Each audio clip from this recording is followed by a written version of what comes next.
Welcome to the Rockhound Podcast. This week we are a full team again, and I think we're going to talk about the Maker's Challenge too here in a little bit. But if Karen, you want to go ahead and give us a nice little warm welcome. Hey, warm welcome to everybody here. Theo, it's so good to see you back and alive. Amongst the living once more. Yes. And a warm welcome to you guys out there. Thank you so much for joining us on the podcast. We would like to know where in the world you are tuning in from. So let us know in the comments. I'm just going to say this right now, and I'll probably say it a couple times more. If you leave it in the chat, I'm not going to get it because that goes by so fast. I'm not going back through that. And so leave it in the comments and I'll definitely catch those comments of where you're tuning in from. Thank you so much. And I'm Karen from Ozone Fine Art Ventures out here on the Oregon coast. And let's see, who's next? Is it Theo? Is it Kurt? Theo. Who are you this week? Theo. Is it me? Oh, I thought it went to Kurt next. I'm Roger, me, and my channel is Roger the Shrubber. That's what I thought too. So I was like, wait, does it? I thought it went Karen, Kurt, Theo, Roger. Yeah, sorry. Normally. So are we doing it backwards? So is it Kyle's turn now? No, that's Kurt. Me last. Oh, okay. Wow, my name is Kurt with Rock.Hounding.Adventures out here in Western Colorado. Forgot for a second. It's one of those nights. Which channel is that? One of those nights. And I'm Mild Kyle with World of Rockhounds, and again, that is a name given to me by Mr. Wild Kyle, who we will also be talking about briefly today. So, shout outs. The shouts. First of all, thank you so much, Jared from Currently Rockhounding, for coming on last week. That was such a good time. And everybody always loves how informative those podcasts are with you. Love it. So Rocks for Sobriety enjoyed the podcast and dug the information, of course, learning something new. And we're trying to keep that as like part of the mission statement for the whole podcast for sure. We always want to be bringing something good for y'all. Michelle was saying that Jared is always also so informative and thought-provoking and provoking. Kyle, I called him straight out. That was fun. So thank you for enjoying that, Michelle. And she said that Theo was missed and was hoping that Theo was feeling better and getting well. So we know. I think I was asleep at the time. I was comatose all last week. Dustin finds Rock, also a big Jared fan, blown away by the basalt trees. That was a fun time. And so also 10K Lakes was stoked that we were finally talking about basalt. So this little loved situation that we have here, but Kyle knows that we have a total love-hate relationship with basalt out here in Oregon. You know, call it basalt, call it the CRBG, German chocolate cake, etc. It's covering all the rest of the stuff up here. So like all the good minerals, right? Julie, Greek Explorers, Lori, hey Lori, Sue's Moo and all dug it. The podcast, that is, and probably Rocks as well. Rufotris had a great time in the chat and would also love to remind you, along with myself, to join the Discard. So the Discard. Discard. Discord. Where am I from? Am I from France or from like silly accent? Say it right, Discard. Have some chowder. So check us out at rockhoundroundtable@gmail.com for an invite if you want to come and join us at the Discord, which is anything but a Discard. So those are the shouts. Get me out of here. Take it, Karen. We got it. Man, this podcast is crazy tonight. I know. And then, so now we go into how everyone's week was and current projects, future projects, etc. Roger. Oh, we're starting with me? Yeah. Roger that. Well, we're human again. Not sick anymore. That was awful. I have probably not gotten sick in like 2 or 3 years. So that was not fun being sick for like 9 days straight. It was rough. It was not fun. Anyway, though, we're better now. We went out Monday and got some awesome stuff. I don't know when that video is coming out. It's coming out at some point. I don't know. I have no idea what my posting schedule right now is looking like because we're going to Florida on Monday. Woo. And so I'm just mass producing some videos to go out while I'm gone. Going to be doing some fossil hunting and some shelling and some other stuff. Speaking of, already not even like 10 minutes in, and we're going to mention Wild Kyle again.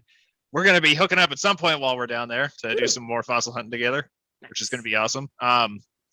Agates and ammonites for a Monday, though. It was a good day. It was a fun day. Also, hit 15,000 subscribers. Nice. Congrats. Congratulations. Yeah. Thank you. And there was great rejoicing. Yeah. Normally I'm not sick when it happens, so like I can see it when it happens, like catch it, and yeah, I did not. Someone that I know told me, and I was like, wait, really? I should probably check that. Oh, sure enough, I have 15. Okay, all right. Then I went back to sleep, and then made a post about it when I woke back up. But yeah, it was all a fever dream. Yeah, exactly. It felt like it. But yeah, other than that, just busy. Trying to wrap up stuff at the shop to, be gone and stuff, and then editing. Other than that, that is pretty much it. Nice. So, calm as always. Yeah. Nothing really. Yeah, it's a slow week. Yeah. Karen or Kurt, which one do you want to go first? Kurt. Okay, I guess. So my previous week, I've just been haven't really done a whole lot this week. I've been trying to keep an eye on my rock tumbling, the green 4-8, and it just finished. It's been a fun experiment. I'll probably do it again in the near future with some other samples because it's fun to experiment and play around and see what works, what and what doesn't work, and so forth. So that's pretty much been like the past week. I also this week upcoming, I'll be posting a video of cutting some rocks from Tennessee that my sister found, and then trying to think what else. I think after that, I'm probably going to cut some more rocks, either from Oregon or Utah or Colorado or what's the fourth one? The fourth one is, hold on, Oregon, forgot, Kentucky or Vermont. Not sure.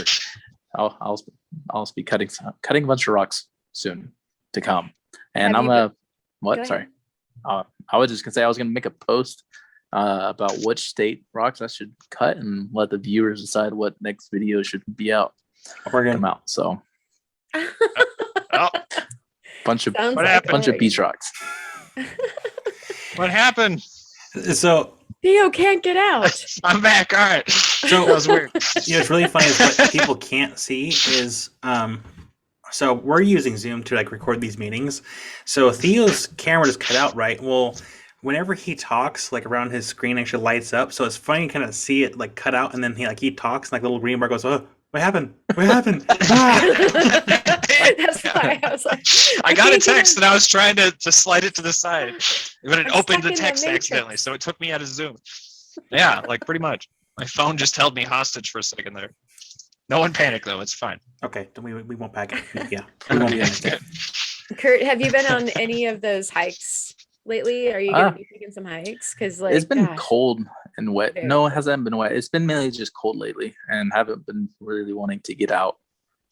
And when I say cold, it's only like 30s, high 30s, 40s, which is that's nothing. cold. That's no. That's like nothing. Like cold is like 20s and below. 30s and 40s are like decent, but I've been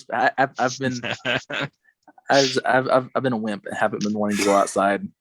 Yeah, I feel that. That's how Montana is. It's like it's been like 30s, 40s for the past couple of weeks, and it sucks because we know that the real cold is going to be coming soon, which is like, you know, especially December, January.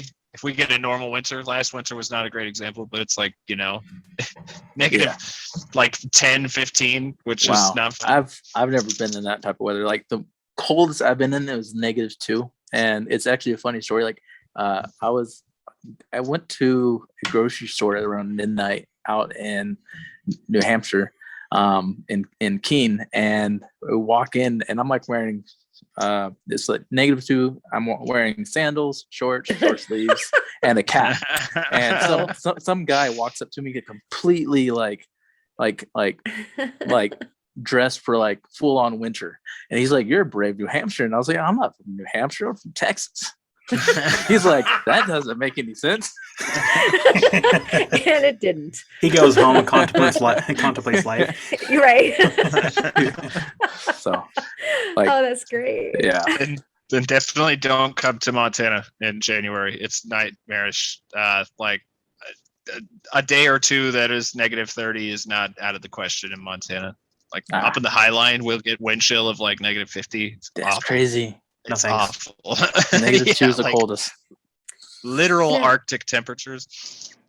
I think it has a lot to do also with humidity, because like I love going out in the cold and doing such things as, you know, skiing and I was going to say horseshoeing, like not throwing horseshoes there.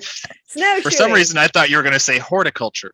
And horticulture. Yeah. But you know, and under freezing doesn't feel that bad if it's a dry cold. And I know that there's that whole thing about like, oh, it's a dry heat. But out here on the coast, like I can go back to Bend or someplace where there's a bunch of snow and do a bunch of fun things, and I'm not cold.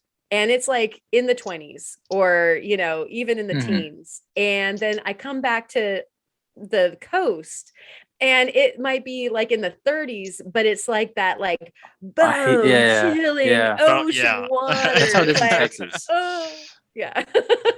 It's gnarly. So yeah, that's why you'd show up at, you know, the grocery store in sandals, like back in Bend, you'd just be like, this is warm. I love it. I can't. For a Montanan, I don't handle the cold well. It's not fun. Because we also get like 3 or 4 feet of snow and that covers everything. So you can't rock hunt unless you literally like rock pick the rocks out of the ground because they're just frozen in place. That permafrost is the horror. The horror. I know, and just another reason I'm having many panic attacks because it's like that stuff is gonna be starting pretty much right around the time I leave because it's like quick steal off to Florida, you know. Well, that's why I was happy to get on Monday because I doubt I will be coming home to nice weather. I'll just leave it at that. 1st of December is usually when the nasty stuff starts rolling in. Thanks. Kurt, did you have anything else to add on to your? No, I think that's basically it. I've been tumbling green fluorite this past week, and then future videos cutting Tennessee rocks, and next video after that is going to be either Oregon, Utah, Colorado, or Vermont or Kentucky cutting rocks. Not sure which one. We'll all look forward to it, as always. Same here. Karen, what do you got? I did an insane bunch of Viking weave. There was like kind of this, there was like this bracelet order, and so actually Steve and I, off of my chin. Steve, he used to be a commercial fisherman, and one of the things that makes you a great commercial fisherman is if you can weave. You know, you have to mend the fishing nets and stuff like that. And he was on like trawlers and all this stuff. And so he's like, oh, you've got this thing where you're weaving metal? Yes.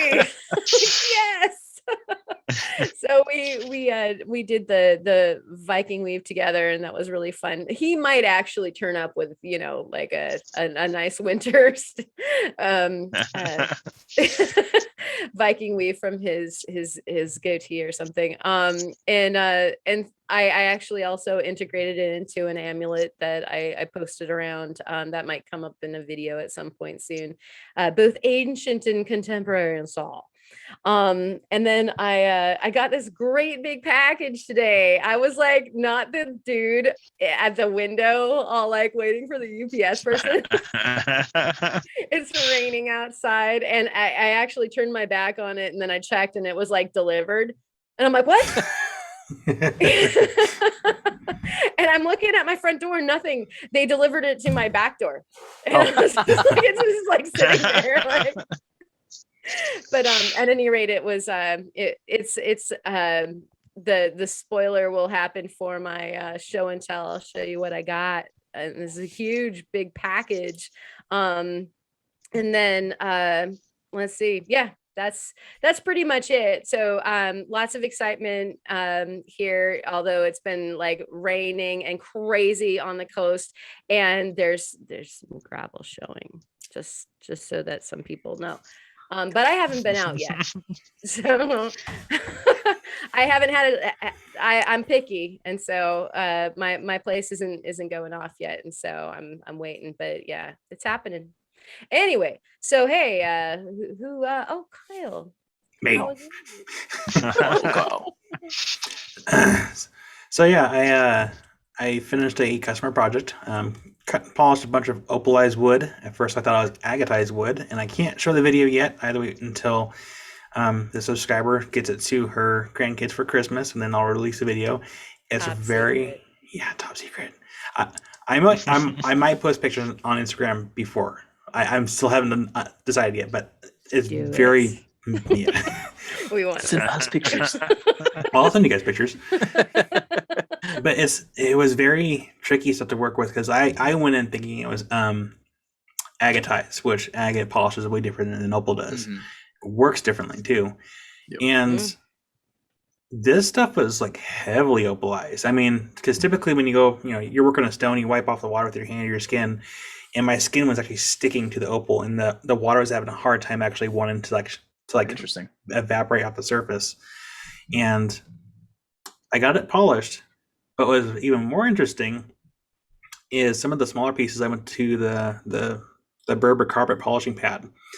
And if I left it on there for long enough, you can actually see the striations of the carpet, the direction of the carpet. I'm like, this stuff is soft. And I was having a really hard time with it, but I did get it to polish. Then it came time to wash off the polish. This stuff didn't want to let go of the polish and all the cracks and crevices. I'm like, okay, this is going to be a problem. So the bigger pieces I polished, the polish isn't the best, or I couldn't get the polish out of the cracks and crevices, so that was frustrating. But there was one piece in particular, and I'm pretty sure I recorded it. I don't know if it's a fracture or if it's potentially like a weird precious opal situation. It's very unique. It isn't. I am leaning towards a fracture, but underneath the surface, it has like a different color effect in there, and it doesn't have that same typical characteristic. Oh my gosh, can't talk. Characteristic of like a conchoidal fracture. You know how it's kind of like in like one weird like direction. It didn't have that same effect. It almost looked like fire agate, like that weird like chatoyancy effect. Mm-hmm. It was very interesting, to say the least. So that project was done, out the door, and they should be getting it actually by the time this podcast goes live. So I'm hoping that she gets it and gets excited, because it's cool stuff. And then, of course, my Wednesday video, I just cracked a bunch of pectins that I got from Karen, which is pretty fun. Super fun. That never gets old. And I think in that box there's actually a piece of bone. That thing I might want to try cut in half and see what's on the inside of that one. You got bone. Yeah. Keep it clean. You guys are laughing for a reason. Anyway, I need to. I would like to actually look into like different Fordham bits to learn how to like prep fossils. And then at some point, I do want to actually invest in proper fossil preparation tools, like what Mam Lambo uses, as well as some other people. As well Like as me. Theo Yeah, right here I was gonna say, as well, see. that's what I use. actually have. He's got the Yeah. hammer.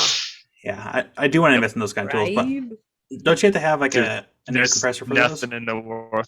Yeah. Yeah. There's some that are electric, but they don't work as well. Yeah, you want want air. air powered. Those air scribes are otherworldly, Okay, that's good to know. and you can make sandblasters super easily, like super easily. Yeah. I have said this before on this podcast, but I promise one day I'm going to get around to making that video. After he gets back from Florida. Yeah. or something. Actually, yeah, because that matrix is super soft, so you can't use the scribe on a lot of those fossils. So I'm gonna need a sandblaster. So I'll make a new one Do it. Perfect. and show you all how to do that because it's I need really to easy. know. Yeah. Definitely gotta do This it. the matrix out here is harder than Mhm. like I don't even want to make an analogy because like I don't think I Yep. can keep in the No, case. it's Yeah. I feel you. That's how the Montana concretions are. It's literal yeah, concrete, like Yeah. It's harder than Mhm. concrete. condensed concrete. It's, Yep. it's Yeah, ridiculous. It's like basalt Yeah. concrete from hell. like No. like when I was using my Dremel forum. I mean, that limestone is soft or hard enough to bald your diamond burrs like nothing. It's so frustrating. The air scribe is so much better. Yeah, It's such a I've world of donated difference. some of those birds to our concretion. Yeah. material, and now know very much that I need myself an air scribe post haste. They're wonderful. But, It was always one of those things. It's like I'll get around to getting one, and then it's like not really that big of a deal. And then the first time I used it, it's like the first time you use a really good tool for a project that you've been using, just something makeshift. In Your the meantime. elbows. It's like, oh my gosh, what have I been doing? Yeah, Yeah. exactly. Yeah, it's like what in the world have I been doing? Why have I waited so long? Right. but I It's a can't wait to whole other graduate. world. It'll be so good. yeah, I look forward to doing stuff like that. It just takes time. I was For- gonna actually. I've been using that all day. Actually, I was gonna bring that as show and tell, but I figured today's theme would not really fit as well. So next time when I come back, I'll bring those. Okay. Remind me, otherwise I'll Promises. forget. Because I know what he did. And it's awesome. Yeah. As far as future projects, I don't really have anything really set up right now. It's just still trying to get caught up. So that's kind of it for me. So now that we got that out of the way, Theo, we are here to talk about Maker's Challenge 2. Number 2. So who wants to lead this off? Theo? Theo should. Since you're I the can do that. So, orchestrator. yeah. BBMC, This is yo. my thing. Yeah. So I thought we should do what we did last time. Well, the way back when I wasn't even like a permanent fixture on this podcast, which I guess lately I haven't really been now anyway. But You're still here. You're still between part of- being sick and I know, but still, it feels like it. Yeah, I figured we could go through and talk about all the projects because there was just some awesome projects. So first would be Wild Kyle and his amazing awesomeness that he made. The wall hanger, amazing moon with the ancient, or I shouldn't say ancient, antique. I guess ancient and antique are two different things. But we'll it's like embellish for ancient. Wild Kyle because it was so darn I'll cool. embellish for Wild Kyle. He deserves it. That thing was awesome. It was. And yeah, he took ceramics, like circa late 1800s, early 1900s ceramic tile pieces from pottery and all that, like plates and stuff like that, dishware that he finds in his bottle creeks where he finds his antique bottles, and he inset them into a awesome piece of wood and stained it, and it was just the coolest thing. Isn't that called mudlarking? Isn't it? It could is. be. I've Yeah. asked him that I do- before. He's like, I guess you could call it that. I was like, all right. But he doesn't want to be a lark. It doesn't go with the like whole Wild Kyle branding. But no, that crescent moon was incredible, considering that he was talking about how he really hadn't tried something like that before, something artistic, something, you know, 3-dimensional to create. And went and I think he crashed his dad's shop. Yep. Yes, he did. In style. Did some fantastic work. Oh, that blue stain was so pretty, and it showed off the blue in the ceramic like so well. It was such a good touch. Well, yeah, you know, he was Monday, and I was like, uh-oh. Like, totally started it off with like such gusto. Like, I was like, oh my gosh, like we all have to do like really good. That's the best part about like these maker challenges is like none of us know what each other's doing, and it's a complete mystery. And it's like, are we gonna have everyone?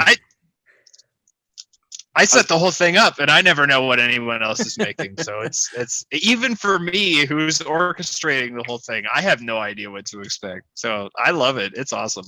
Yeah. But he was telling me that he's not an artist, and I'm like, dude, no. Songwriting is an art form like crazy.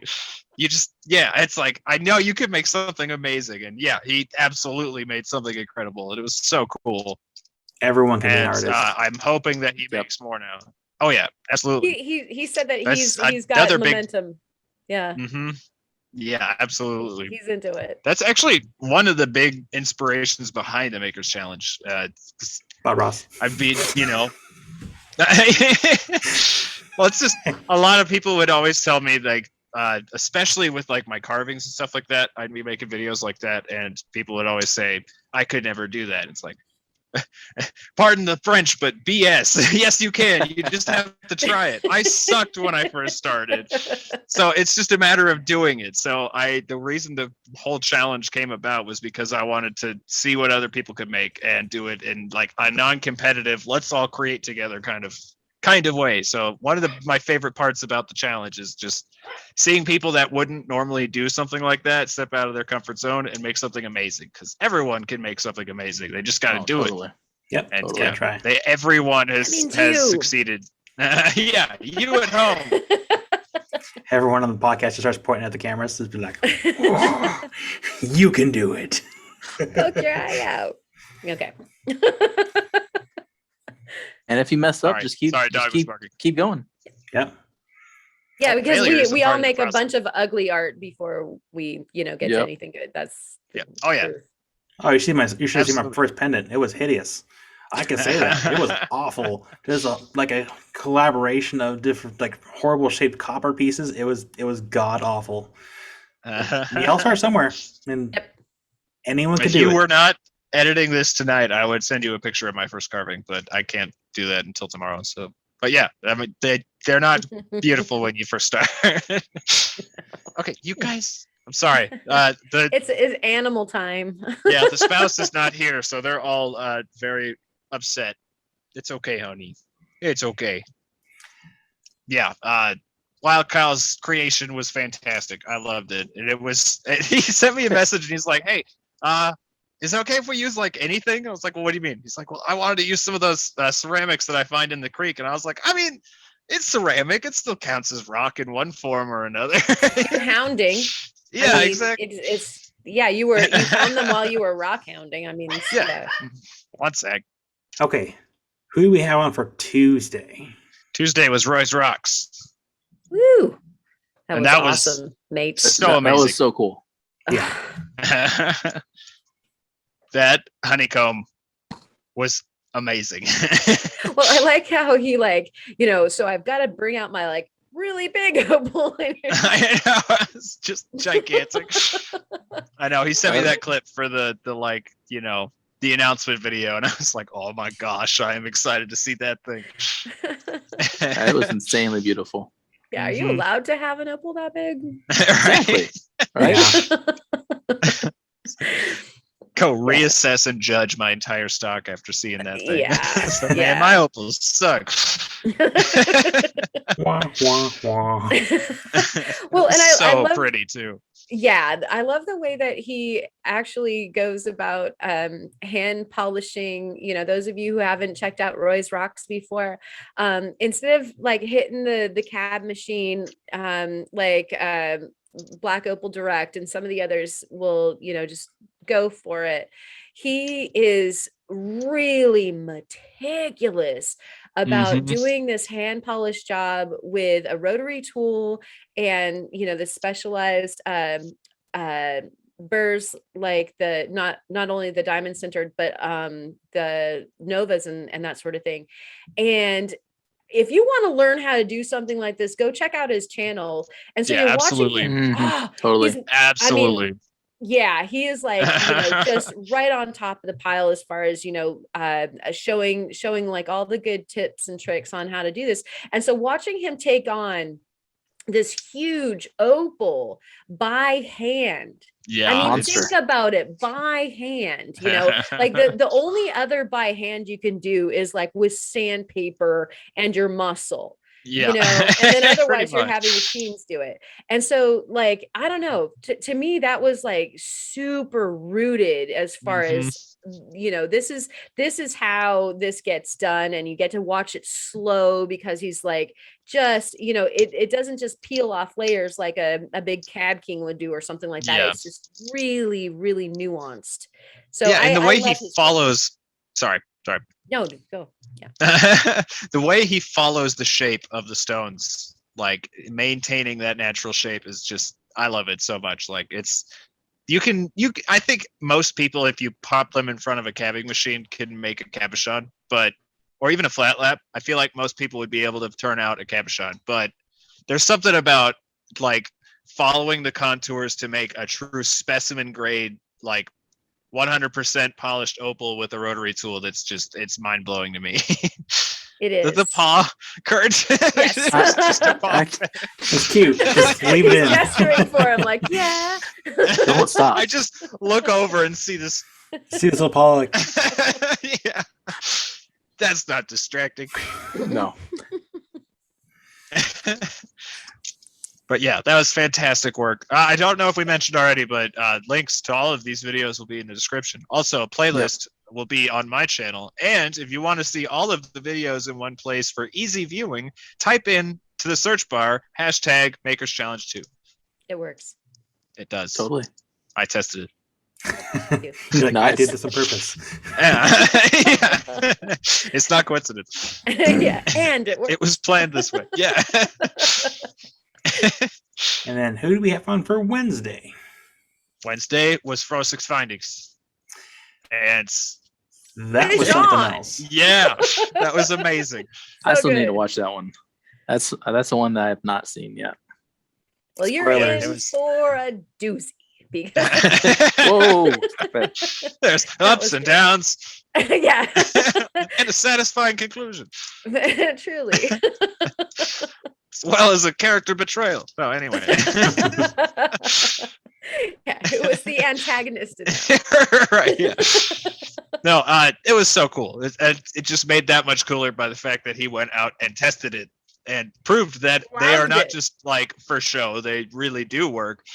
Also, there's something that Montana agates do that I've worked with a lot of different agates and I have not really noticed it as much in other agates, but there's a lot of variation in density in Montana agates. Like in the banding itself, especially waterlines with mossy, like the streak mossy sections, they have really different density. So when you polish them on a flat lap, they take different degrees of polish. Like the center will be kind of a nice polish, but sometimes you'll like all of the bands will be polished to a different level of Oh gloss. yeah. So when you flash it in the light, like they just look crazy, and you could totally tell that it did that with the lures that he made, and it's like that's so cool. I'm sorry, I just love that. It's one of my favorite things about Montana agates. They just take such a weird polish, like a good polish, but almost in a way where it shows the bands off more. I just thought it was cool he caught fish. Yeah, That was a it's nice catch. Of course, he caught it. Even more But respectfully. doesn't Go ahead. I was going to say is more respectful that he knows catch and release. So he's caught it and let it back go. Yeah. But it makes you want to make that was one, a gold doesn't eye. it? You wouldn't want to eat a gold eye. Yeah, just for me, I was just thinking like, okay, now I need to make a lure. Like that was so cool to watch him do. And he was really informative about it, like as he was going through the different steps, you felt like you could make one if you had the skills at the end too. So that was absolutely. Really cool one. Yeah. Yeah, and he did a fantastic job. Yeah, it was pretty awesome. And I really want to try to make one now. Because me too. I have a fishing boat, so I'm gonna need to. And I wonder if I have time before I go to Florida. Try it out in Florida. Yeah, do it. Oh, that'd be awesome. Oh, Travis, I gotta do this. You've inspired you gotta me. show us if you do it, man. I know I will. Yeah, I'm gonna have to. I will. Yeah, that'd be so cool. Need the proof. Like this marlin I bought or I caught with the lure that I made.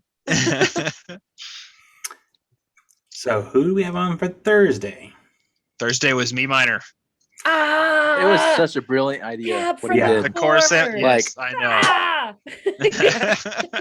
I have some, and I would have never, like in a million years, just. It's so simple that it's almost frustrating. It's like so genius. He had mentioned like they just leave like Genius. the cordials around. I figured like maybe one here, one there. No, a little. He shows the pile. I know. And I'm like, I would kind of love to go to that pile and start picking stuff out because you can almost like stack those in a saw and cut multiple at the same time and just make little tiny like coasters. Exactly, that's the exact thought process I had too. Like, you've got your quart glass coasters, or you can cut them up and make shot glasses out of them. Yeah. And then like little sake glasses or whatever. Greg, if you're watching this, I'll pay you shipping if you send me some of those cores. It's been said. Yeah, those things are awesome. Yeah, that was so neat though. Like, loved. I wasn't expecting start to finish. Yeah. Mm-hmm. I just wasn't expecting as much color to come out of them as it did in the final product. Mm-hmm. Yeah. Neither did those guys that like yanked those cores out of the ground, threw them in a pile like they were trash because it wasn't silver. Just going like, that's like awesome material right there. That is so cool. It makes me really want to like follow all the like core machines around and all the geologists like exactly. Cores. I know. I want to do a carving with some so bad. As soon as I saw that video, I went online immediately and was looking up places around close to me where maybe I may be able to go out and find some, but I haven't had any luck. I checked eBay, but they're too expensive on eBay. Yeah, I know that's the problem. I've bought like 3 from the Rock Shed because they have a big bin of them too. But if you try going online to buy them, they're like so much more expensive. They're pricey. Yeah. It's the Rock Shed again, everybody. We all got to meet there. Yeah. Yep. Happen someday. Seriously, it for realsies. Yeah. We should probably talk to them first. There are course there. Yeah. So we don't just have a flash mob at the Rock. Yeah. The owners would be like, "What's going on?" Like, yeah, I don't know if Sean would appreciate that. Sorry, Sean. We'll all spend money though, so. Sean Yeah, I can't set foot in that place without spending money. That place is dangerous. I wonder if they get like a boost like in sales like every time like a video comes out mentioning like the Rock Shed. I have a literal Rock Shed tour on my channel, and that video has almost 20,000 views. Yep. Wow. So I hope and I like to believe that is some good advertising for them because it's like a 2-year-old video. And people still watch and leave comments on it to this day. It's like, I've done my job. Lapidary Dave's Tucson Gem Show videos and your Rock Shed video, that sort of thing, gets your fix for shopping on. I missed it. And so when you can go like shop vicariously, you're like, oh, look at that pile. Oh, look at those. Woo, I'll double down on that. Buy that. I love it so much. I love that place. I will give them as much free advertising as I physically can. Right on. Nice. That's a wonderful place. Okay, now we're on to Friday. was Ooh, Yark Amberscape. Yarik. Eric. It was so cool. So Yes. cool. Yeah. So beautiful. Big, huge Such a piece. big piece. I know. Yeah. Baltic amber. Yep. And then like he got an amazing polish on it too. Like He always does. Yeah, dude, like it's he's a wizard. He is the amber wizard. And the fact, like, you know, he sounded a little downcast about like That's the what I fact was gonna that, say. There's sand. that there weren't like, you know, a plethora of bugs or whatnot, but like wood, like that was so cool. That was so neat to me. Like, Yeah, let's I thought test it was the wood. awesome. Yeah, same. Find out what it is. No, Maybe I thought there's it was bugs in the incredible. wood. He'll find a termite inside the wood, maybe. Yeah. That'd be cool. Wouldn't it? I don't think I've ever even seen a piece of Oh. Baltic that size in person. And he said that those crabs in his last video hung out in wood, so maybe there's a crab in that wood. That'd be Yarek. cool. Yeah, maybe you need to check. Cut it in half. Those were supposed to be like crabs that hung out in the wood, and that's why they got caught in the sap, which is like absolutely fascinating. Like these Mhm. like these tree crabs. Y'all been around tree crabs, yo, you guys? Y'all. Me personally, Much many tree crabs. I've seen tree crabs. Is that Have the you? question being asked? That is. Okay. Not Then sure, yes, but I have seen tree crabs, Yeah. and they're cool. They're just like little land-dwelling fiddler crabs, and I love them. They're amazing. Oh, and they hang out in trees. They're awesome. In That's Florida, adorable. I Never seen have to them. find a picture for you guys because there is one type of crab in Florida that freaks me out. They're called blue land crabs, and they're enormous. And they only live on land, and you see them around the mangroves. And I mean, like bodies like this big, and they've got these long legs, so they sit That's like crazy. super high off the ground, and they've got these gigantic claws. They're crazy. They're so cool. That's that's When you're there, crazy find and one is and send it slightly to us. creepy. Yeah. I There was remember one- seeing. Go ahead. There was one last time we went to the beach, and at the outhouse there was one literally guarding the door Not to the the women's outhouse. stall. Stop Well, the yeah, because the outhouse doors were thing. closed, You're and like, it was literally "Oh." like in the corner. Well, it's like it's not really. It's like bathrooms. They're not really outhouse. But still, it's you're like, thinking like you're probably both like land and aqueous. I don't want to think about The crab was the bouncer. that. we just wanted to change into our Oh. beach shorts, and then we walk up, and this gigantic freaking crab is guarding the doors, and we're like, "What in the world?" And it just scuttles off faster than I could even. Oh, it's crazy. I might have a picture of that They somewhere. scuttle. Send it. It do scuttle. I also have to see if I have a picture of that. It would probably be on not my phone. Alexis would probably have a picture of it though. I think. I hope. Maybe. You know, actually, it's in one of my videos. So just go watch all of my videos because I don't remember which one it is. Search through and then let us know. It's Yeah. one of my Florida videos. Don't know which one, but it was in the video. So, yeah. Right on. Tangent. Sorry. So Saturday, we actually had the I person don't here remember who that went did- Saturday. Yeah. Like I remember all the days, but the last two, I don't really remember the last Little two. blurry. Yeah. So Karen did Saturday's video, and she carved a wonderful sea critter, an octopus. That was also guarding the bathroom with 8 legs. Why do I hear Oh. boss music? Yeah, that was crazy. I think that one of the things that happened in the first Makers Challenge was that everybody like leapt so far out, like they did a spacewalk. Like they didn't even just like go in a rocket and go outside our, stratosphere, but they actually did spacewalks as far as like how on a limb a lot of you guys went with your challenges. And I was just like, well, okay. How am I gonna match that? Yeah, what am I gonna do? And I had that big chunk of Jasper, and I have always wanted to carve a large format, or I mean a medium to large format sculpture. The biggest sculptures I've ever done are the size of jewelry, and it was just like it was such a trip to do that. And now I realize that it would be so much easier in wood. Yeah. Yeah. And starting It's with true. like a Jasper. Like, super hard. Dude, you went 10,000% for your first carving of that size. I've carved Jasper, and I can imagine how long that took you to carve that, and you did fantastic. It was Thank over you. 9,000. Huh? Sorry, nerd joke. We have to. I wish. Is there a way we could find a copyright, like free use image that we Probably could just not. plop up right there? Because that would be wonderful. Or if we have someone's or if we know someone that has a Vegeta costume and just start screaming that. Yeah. Don't worry about it. It's over 9,000. Sorry, I'm full nerd right there with you too. So, But yeah, it was. Kurt and Karen look lost. I'm very lost. You watch It's Dragon Ball Z, you would know. okay. Yeah. I used to. This is a Dragon Ball Z thing? Yeah. Oh wow. Yeah. Oh, I that should know made that, the rounds actually. a while Yeah. back. Yeah. Okay, can you stop, Molly?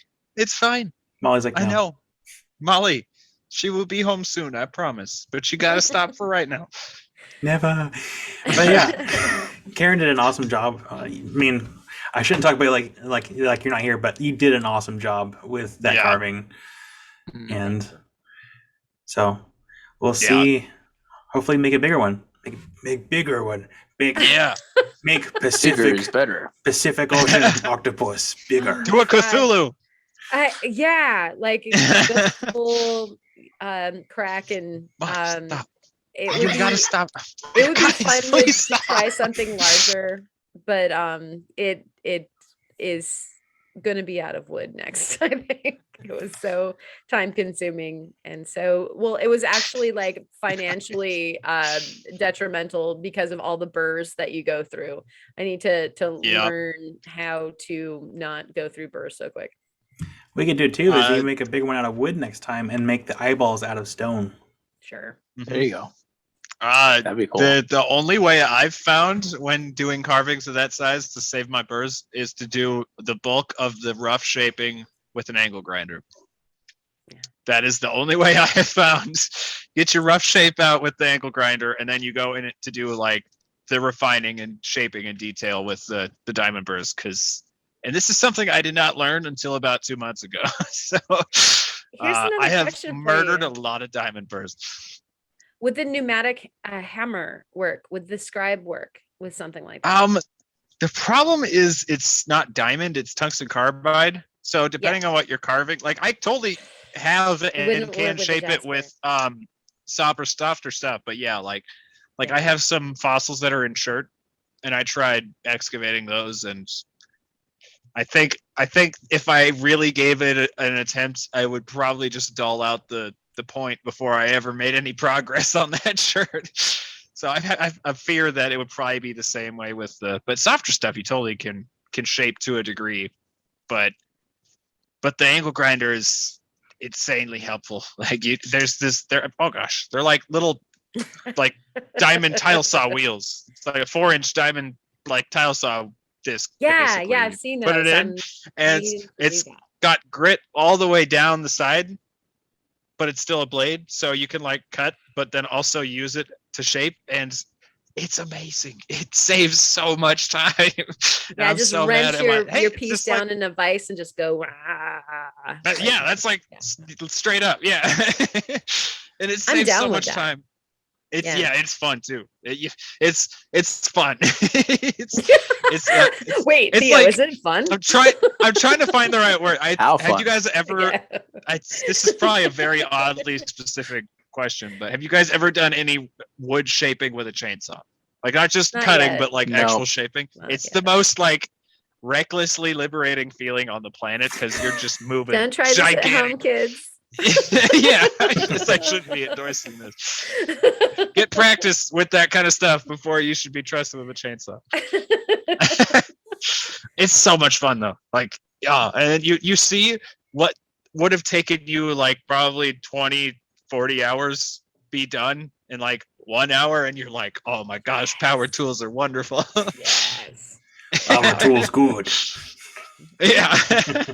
But again, this is something I did not learn until like 2 months ago. So I feel you 100% with the diamond burrs being put up to, sacrifice for Cthulhu. Yeah. Yeah. But I love it. You did an awesome It's job. so worth it. Yeah. And it's fantastic. Very beautiful. Thanks, guys. And then on Sunday there was some rando. Yeah. Dude. Yeah, I don't know. What was his name I didn't again? watch Sunday. I don't know. I didn't even put it in the playlist. Surprise! It was Theo. Some weird guy. With glasses. It was Roger. It was me. Exactly. Yeah. So what did you do, Roger? Roger. I did. Well, Karen was just talking about how far everyone went outside of their comfort zones for the first one. I did not for the first one. In fact, I was sitting squarely in the center of my comfort zone by doing a carving, which, I mean, my dragon was awesome. I love my dragon, but that was totally my wheelhouse. So this time I decided to follow everyone's lead and go way outside of my wheelhouse with something that I am still definitely getting the hang of. They're better. They're way better now than they were, but it's still a lot more improvement that can happen. And that's a nice segue into today's show and tell, which was I napped some stuffs. And stuffs is the technical term. So I made this knife, which is rainbow obsidian blade, leather cord.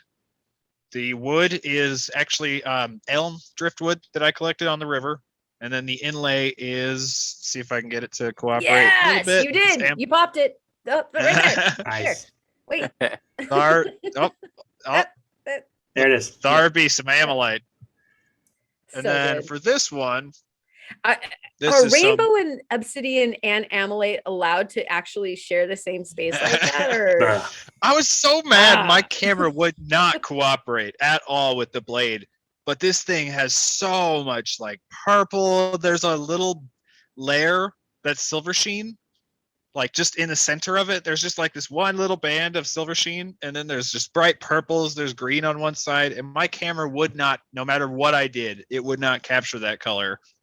It's so frustrating because this thing is gorgeous. And then we did this one, which is my battle dagger. It's my zombie apocalypse weapon. This is just normal, as Kyle calls it, bland obsidian. Thanks for all of the obsidian, Kyle. You're welcome. Mild Kyle says bland obsidian. I literally Yeah. filled a box of obsidian for him. He did, yeah. So yeah, all of the napping that I've been doing, we have Mr. Mild Kyle to thank for that. So I was burning through Montana agates like crazy because we really do not have good napping material in Montana. It's like, not only am I wasting a lot of money on Montana agates, I am not learning how to do this because Montana agates are probably one of the hardest things to nap with. So I was like, Kyle, can you send me some garbage obsidian? So he did. He sent me a big box filled with one giant block of what he called bland obsidian, which is still nicer than any obsidian we have in Montana. And then a beautiful piece of rainbow, which is this one. And then there was a mahogany in there too, wasn't there? I think there was, yeah. Yeah, I think there was. I haven't touched that one because that stuff is so pretty. I didn't want to nap it. Wanted to actually cut that one because it's gorgeous stuff. And I only used a little bit of the rainbow for this one. I've saving the rest of that rainbow for jewelry because I didn't want to. There's a lot of destruction involved with napping, so it's like, Yeah, I either sent if you're doing napping, I either sent you mahogany or I sent you gold sheen. I might have been gold sheen too. Because gold sheen has like a lot of. I can't tell because the red stripies on the side. Yeah. Yeah, I'm not. I haven't gotten into it yet because it's too big for my saw because I haven't got my 14er running yet. Yeah, it's got the red stripies. Obsidians are still very much a foreign language to me. But yeah, if you're doing napping with rainbow, you really have to have some thin pieces so that you have minimal waste, like thin slab. So I actually cut one of the pieces in half and then cut that half in half so that I'd have like, I don't know, it was like a ½ inch, probably more like a 1/4 inch thick, big slab to work with. And other than that, I'm using the rest for jewelry just because there's so much waste involved. I had a clip and I wanted to include it into the video, but it was already like almost a 25-minute long video. So I just cut it out for time, but I showed my floor after all of the napping. Ooh, And that would have been so cool there's to like, see. I know there's this heaps of obsidian shard. Like, What you should do, literally a pile like that tall. Yeah. what you should do is sweep it all, 4-gallon sweep it all up, bags. and then tumble it. That's why I was asking. I actually asked Kyle if you could tumble obsidian like 3 weeks ago. That's because I was like, I have a bunch of scrap obsidian now that I feel like is a waste to do nothing with. So this is like perfect. You have to tumble obsidian with obsidian. You can't tumble obsidian with anything else because otherwise it'll grind down to nothing. Yeah, exactly. Yep. But I figured all those shards would be like the perfect thing to practice, because I'm sure tumbling obsidian is probably like tumbling septarian in the sense that it's got a lot of specific steps involved. You can't just tumble it like you would tumble like agate or something like that. Yeah. Like for septarian, there's 2 extra steps. Like it's a 6-step process to get it to work right, because it's so soft that if you just tumble it normally, you won't get a polish out of it. So I figure there's probably going to be some failure involved before I figure out how to do it. So I figured that scrap obsidian would be like perfect for it. And I swept it all up, and I have 4-gallon bags of scrap obsidian shards. Nice. So did I really send that much? That's just that's how much it turns into. It's crazy. Huh. So this one, bland obsidian, which is gorgeous. I would never call this bland, but that's because Montana obsidian is really bland stuff. That's more of that elm driftwood for the handle, abalone inlay. So gorgeous. And then this is a strip of aromatic cedar and then lodgepole pine. Wow. And that is all self-collected wood. I like using wood that I found myself because it's just pretty. And you really, when you see those like really, really dull, like bleached pieces of driftwood, you never know what you're going to get when you cut into them.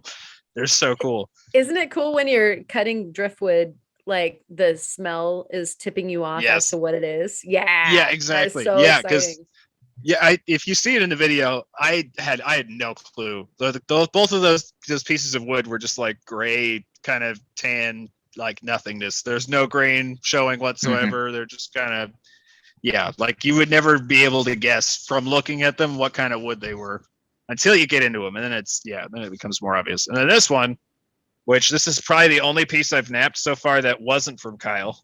This is Silver Sheen from the Rock Shed. Beautiful silver sheen. I've never made a hatchet before, and it probably shows because, I don't know. I don't know if it's a hatchet so much as a tomahawk, but it's battle ready. I think. Anyway. Yeah. Take it with you to Florida. See how they let you on the plane with that. I forgot to bring one of my Hey, it won't go off the metal detector.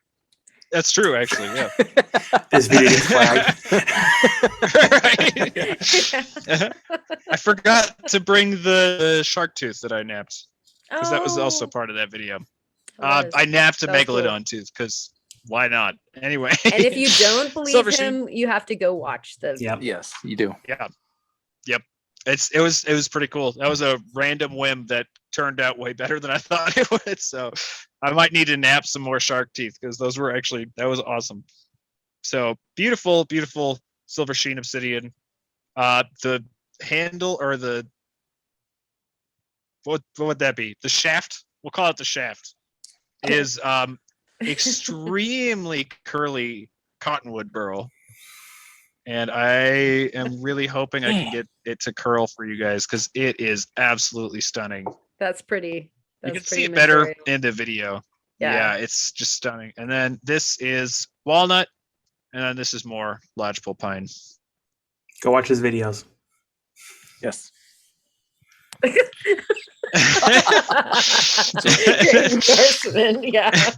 Just looking at it. In a video upcoming, I totally didn't realize it, and Alexis was laughing at me so hard because she was watching it while I was editing, and I didn't realize that I was doing it until I was watching it back editing. I'm doing the outro for my video, and I'm like, it's like the day after I got back to work from being sick, and I'm like leaning like this, doing my outro, like gesturing with this knife, like just randomly flailing it in the air, gesturing. And she's like, "You stress me out so much." So it's fine. Don't worry about it. But yeah, that's my stuffs, other than the tooth that I forgot to bring. Sweet. Well, thanks for your show and tell, and thanks for the Maker's Challenge. Yes, And yes. Thank you so much, Theo. It was Thank you. great. Of course. So, Karen, your turn. All right. So in a big box that appeared on my back doorstep this evening, I did get a 10-inch slab saw and set it up. Yeah, really quick to get some samples done. I actually had a mission, and this is like I'll try to be as concise as possible. I was getting a saw so that I could open up some of my dad's rocks from the blue bed from Richardson's Rock Ranch when we went and hit it a couple of years ago before it closed. And he's got this like box of rocks of these thunder eggs that he like at the time, I think he was 80, 81. And he like sat there and hard rock mined these thunder eggs out of the blue bed, and it was precious. My brother went, and Steve and my brother's girlfriend, and it was just a good time had by all. And he's had this box of rocks hanging around, and so I was like, he was gonna get a slab saw, and then this slab saw fell in my lap, but it's a 20, it's a 20-incher, right? Too big. And so I'll get another slab saw so that I can get into your material, Dad. And so we danced around, and thank you, High Tech Diamond, for swooping in and offering me a 10-inch slab saw. And so the very first piece off of it is this blue bed thunder egg. I'm starting small. Because I wanted to see how it was working, and so I got this little charmer off of the first cut, and he's just excited to see, like, did I get anything good? And then the second cut that I got was this little guy here, and one of the things about the thunder eggs is that you've got rhyolite all the way around, but sometimes you've got these flowers that you can see on either side. And like this one's kind of more yolky, that like that's how to cut it. Like if you can identify that. And so, whoa, hi. Oh, nice. Oh, wow. This one was hollow, but it's got like bots and druzy inside. That's awesome. So, That's beautiful. yeah, so that cool. one's like super exciting. And then the last one that I cut, like, because they dropped it off like hours before the podcast. I'm like, I gotta set it up and like, get some cuts done. And so the last one, we got yolk on this side, and we've got rhyolite on that side. And again, you want to cut with the flower that's about as flowery as you possibly can get. You can see that's a common opal that's pink, and this one's trippy because when I opened it up, it's got these dark areas, these dark patches. You've got the common opal that's pink, and then into the dark patches is like fingerprint agate that is so tight it could be iris. Oh, cool. Yeah, it's ghosty as all get out. And so You have to get some nice slices out of there. Yeah. I'm gonna see what happens, because it would be super cool if some of Dad's material turned out to be iris. He's like, I'll put it in the tumbler, I'm like, you know what? We'll cut it all up and we'll see, because some of his stuff might be just really, really gorgeous. The stuff that came out of that blue bed was just a huge variety. So anyways, that's 10-inch slab saw. Thank you, High Tech Diamond, and Dad's blue bed thunder eggs from Richardson's Rock Ranch is my show and tell. Nice. Thank you. Kurt, what do you got? My show and tell is, let's see. I have a couple of pieces of I don't know how to hold all these up, felt like dropping them all. Basically, just like some green fluorite with some like amethyst tips and mudstone and so forth. I was doing experiments tumbling them, and they tumbled out really well, or not really well, but like good for what I was expecting. Because the quartz took way better of a polish because it was a harder material than the fluorite, since it's much softer and wore down quicker. But they're still really beautiful. I'll send Kyle some pictures, and he can put them up.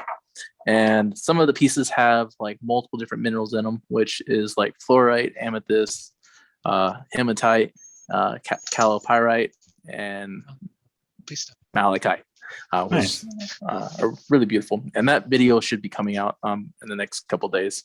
And then the other piece is, let's see, 1 second, is a piece of Tennessee Jasper.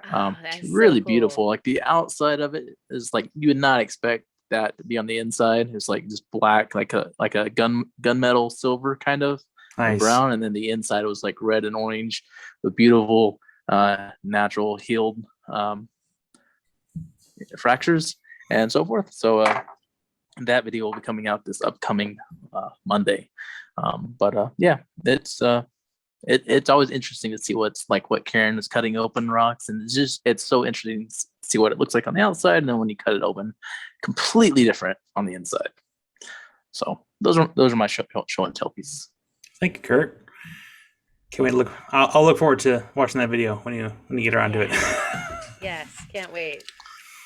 And then my show and tell is basically what I did for Wednesday's video was the breaking open the Pectin fossils from the Oregon coast here that Karen gave me. So again, thank you, Karen. I don't have it in front of me. I'll just put the pictures up where our faces are at. But these actually broke open quite nicely. I'm finding that if I use the 5-pound hammer, it's actually a little bit better than using the rock hammer.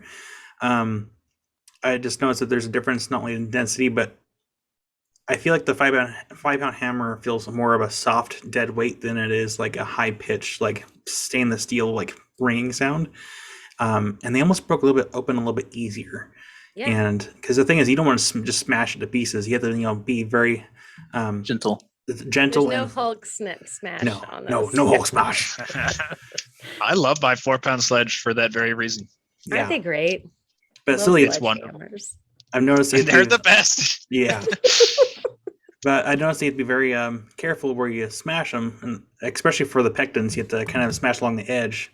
I wouldn't say smash, but like tap along the edge, and kind of go around it. So you're because the goal is to get it as much in one piece as possible. And I think I have one break, but I think a little bit of super glue can help fix that. Are you talking about like rotating it as you're hitting it with the hammer, so that way you're kind of controlling the fractures? Yeah, so you hit it once and you kind of turn it, and so you're kind of rotate, hit, and just kind of keep a continuous, I guess, a continuous tap. So it's not like you have like soft tap, hard tap, soft tap, hard tap. You want to be very consistent with yeah. Mm-hmm. I was trying to think of words that didn't sound like wrong. I've learned that using my napping billet is like next level tool for concretions. It's amazing. But was even more amazing because I broke up another concretion I'm not going to show here yet. That'll be for a future video. I broke open a small round one. I'm not going to go into too much detail, but I noticed that this concretion, how I say this, the makeup is different from my larger concretions. It's more dense, like really more dense, because my big, giant concretions, they seem to be more. I mean, yeah, they are kind of hard, but the material, the packing was softer than what this one was. It's actually very compact. It broke way differently than my other ones did. There's no tell sign of it starting to crack, and knowing where to kind of break, slow down, and like the continuous like turn hit. It was not wanting to break at all. Yeah. And so a few hits, like it just, rather than a small little crack here, it just went boom. It just like flew. And I'm like, huh. But so that will be for a future video. It's like I think just over 2 minutes long, so it's not a super long video.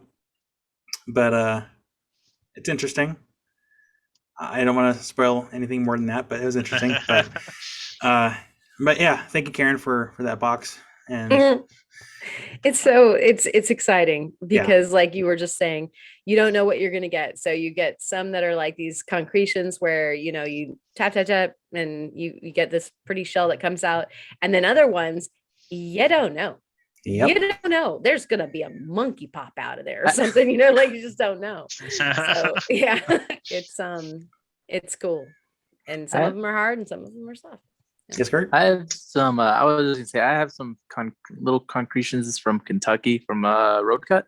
I have like smashed it with a hammer so many times, like all the way around, trying to get it to pop open, and they're still just like that. So I may do that as a future video, because I've whacked at them quite a bit. Are they perfectly round, or are they kind of like They're semi-round? Like they're not perfectly like round. They're kind of like an oval, like a flat oval kind of. So if you can, so you have like a concretion, and they aren't. They're not exactly perfectly round, like no matter what. Yeah. So let's say if you have one that's kind of like an oval, like go at the flattest point of that oval, and then work around the flattest, like widest point. Yeah. Because I think that's typically where like the weakest point, I guess, of it is. They're like the outer edge. Like I don't want to crack it right across the middle. I want to crack it around like where it kind of around the edge. That. Yeah. Yep. It's flat like all the way around because I've like beat it so hard. Yeah, that's how some of the Montana I may be cutting cutting some of those. You can always cut them. I mean, well, might as well. Yeah. But I think that was it for our show and tell. So, dang. We are now going to go into words of wisdom. Mr. Roger, what you got? My words of wisdom are oddly specific this week, but I swear they apply to hopefully at least one person in the world watching this.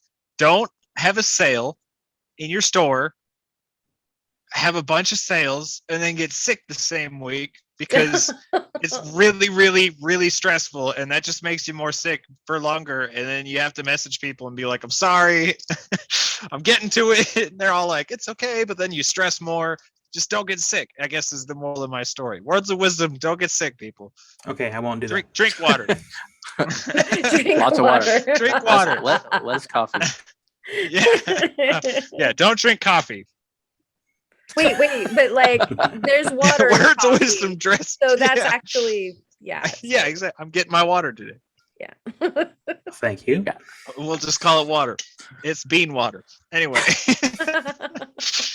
No, that was frustrating though. Sale was almost over, and then I got like ridiculously sick right at the very end of the sale. So I got everything out, but I had to send messages to everyone and be like, I could ship stuff out, but I want to warn you that I'm very sick right now. So I don't want to contaminate any packages and potentially get more people sick. And they're like, you can wait. It's fine. Yeah, I know, wait, but I'm still stressed. Yeah. Well, I mean, like, it's depending on how long the shipping takes. I mean, it's not like any sickness would still be alive on the box by the time it gets there, but it's still like, I would like to let everyone know that I'm super like bedridden sick right now. Are you okay with me sending it right now, or do you want me to wait? Oh, I'm sure people are understanding. Very, very appreciative. Oh, yeah. So no, yeah, everyone was super nice. I added extra stuff to every order that I had to delay. Aw, thank you, Theo.